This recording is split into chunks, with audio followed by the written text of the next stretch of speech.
Assalamualaikum warahmatullahi wabarakatuh. Hari ini gue pengen cerita curhatan serem.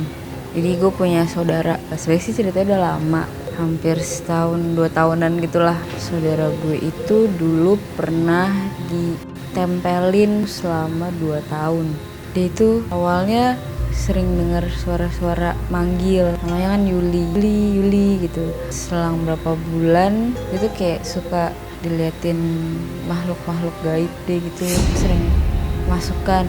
Jadi pernah waktu itu gue lagi main ular tangga tuh kan pakai dadu. Biasanya kan kita kalau ngocok kan pasti abis 2 pasti kita kocok lagi, ntar jadi 4 atau jadi 6 atau nggak jadi berapa. Kalau dia tuh yang keluar tuh satu.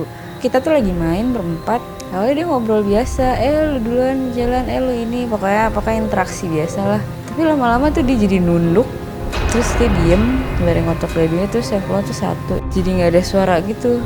Terus tahu-tahu gue yang sadar tahu-tahu bilang ini, "Kak, kok lu ngeluarinnya satu mulu sih?" Terus dia duduk aja.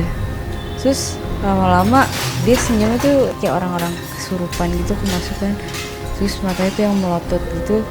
Terus tangannya tuh tahu-tahu kram gitu, kaku gitulah pokoknya. Akhirnya kita udahan, selesai. Dan akhirnya gak lama dia tuh nyanyi bahasa Jawa. Jadi tuh dia sering banget kesurupan kan. Dan lagi dia pernah waktu itu duduk lagi nonton, awalnya dia ketawa-tawa gitu ke TV gitu. Terus lama-lama dia jadi diem. Terus dia ngambil cutter, setelah kayak nusuk-nusukin gitu ke tangannya. Tangannya itu merah.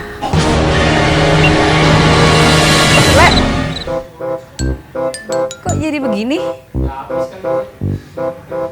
Tolong di pause dulu, tolong di pause. Yang ada start. Hah?